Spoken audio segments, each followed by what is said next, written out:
So, welcome to another deep dive. Excited to be here. Today, we're going somewhere kind of crazy. Oh. A world on the backs of elephants, Okay. which are themselves on a giant turtle. We're diving into Discworld. Ah, I see where you're going with this. Yep, the world of Sir Terry Pratchett.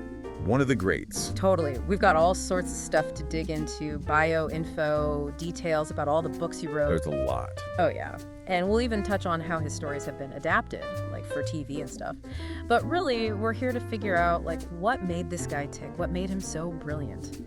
And maybe dig up some fun facts even hardcore Pratchett fans might not know. I love that. It's fascinating how he took these wild ideas, right? Oh, yeah. Like a flat world on elephants, and used them to explore these big, really complex things about people, societies. Yeah. Everything, really. It's genius. So, okay, let's start with Pratchett himself.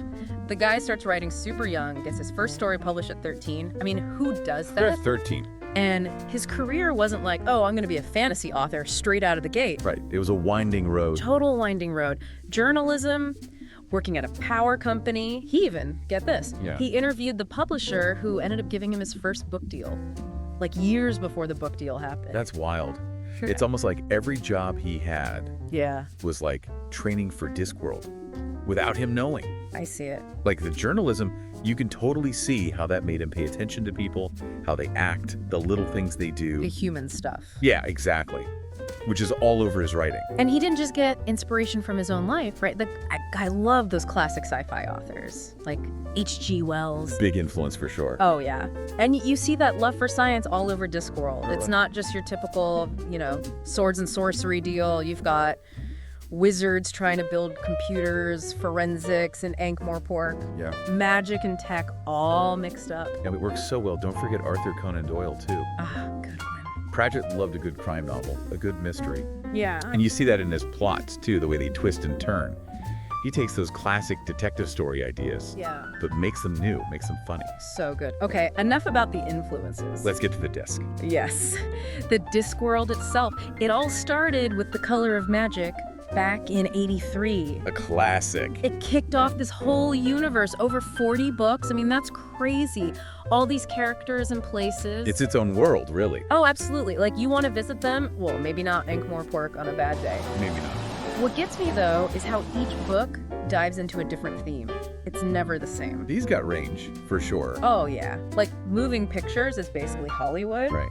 But then soul music, that's all about rock and roll. And then you've got Small Gods, which is all about, what people believe in, religion and stuff. And he never preaches. He makes you think, but he's always funny about it. It's his humor, I think, that really ties it all together. Puns, wordplay. Pop culture references galore. It's all there. Conan the Barbarian. He's ancient, right? Ancient. But he's still trying to be this tough warrior, even though he has to tie his teeth in. It's so funny. It's the best. And then, of course, there's Death. The way he writes Death. All caps, no quotes. It's iconic. Totally. But, he's also surprisingly philosophical. Deep. Yeah, there's a gentleness to death. It's Pratchett. He could make anything work, like octarine. Ah, yes, Octorine. He invented a color. The color of magic, no less. Only Pratchett could pull that off. It's a perfect example of how he made this whole complete world. It's got its own rules, its own logic. It's not just fantasy. Yeah. It's like an alternate reality. Yeah. And you believe it, even though it's on a giant turtle. Right, and even outside of Discworld, he wrote other stuff, like The Carpet People. But different kind of fantasy, for sure. More for younger readers. But still, it's got that Pratchett touch. And then there's Good Omens. Ah, yes. Teamed up with Neil Gaiman for that one. Another great author. It's about an angel and a demon trying to stop the end of the world. Sounds hilarious. Oh, it is. Very funny. And it just shows how Pratchett's style could work in, different genres. You gotta read that one. It's amazing how he wrote so many books, and Yeah. they're all good. He was such creativity. But he also used his platform to talk about real science, too. Right. How? Ever heard of the Science of Discworld series? No. Tell me more. So, he got together with actual scientists, Wow. and they wrote these books that used the Discworld to explain real scientific ideas in a fun way. That's amazing. It is. Like, he found a way to make science, Yeah. well, fun for everyone, even if it's through this crazy world on a giant turtle. He had a real gift for that. He did. Taking these big, complicated ideas and making them make sense and making them entertaining. Exactly. And speaking of bringing things to life, we can't forget about all the different ways people have adapted Discworld, beyond books. Like, there's radio shows, plays, even video games. There's even an online MUD. What's that? An MUD? Oh, it's like a multi-user dungeon. Okay. It's this online world, all text-based, Right. where people can, play around in Discworld together. It's cool how many different ways fans can experience the Discworld now, beyond just reading. It's pretty amazing, but, not all the adaptations are created equal. Oh, absolutely not. Some are better than others. It's Well, tough, right? Really tough. It's such a complex world. Yeah. Getting all those details, that humor, into a movie or show, not easy. Some have been pretty good, though. I thought Yeah. the Hogfather one, that miniseries, it really got the book, Oh, I agree. Especially David Jason as Death. Nailed it. Perfect casting. But then you have something like The Color of Magic, the adaptation. It looked great visually, Yeah. but it missed something. Didn't have the same humor, the same heart. It's hard to get that balance right, I guess.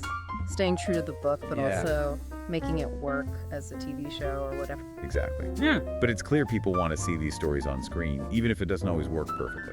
Definitely.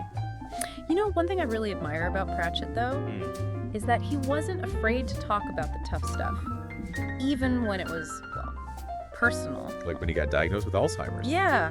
A lot of people would have, hidden that, Right. But he didn't. He talked about it openly, became a big advocate for research, for awareness. He even gave a ton of his own money to Alzheimer's research. It's amazing. And he gave this really powerful speech Oh, I remember. to the House of Lords about how people with Alzheimer's need better care.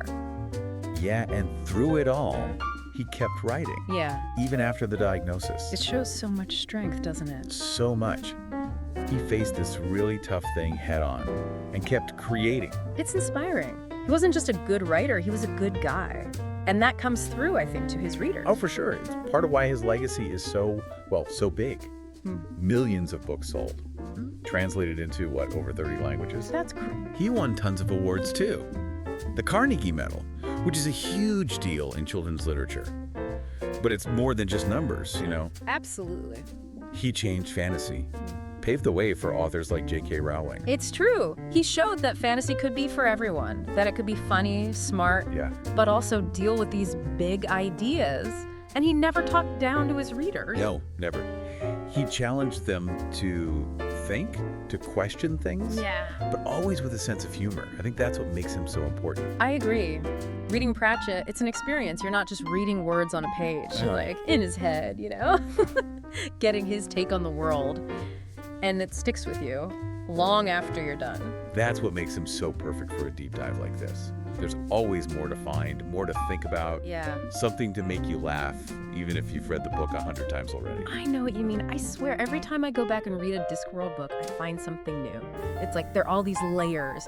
And We knew people would read them again and again. Yeah. Like he planned it. so, listener, if you haven't visited the Discworld yet, what are you waiting for? Seriously, it's worth it.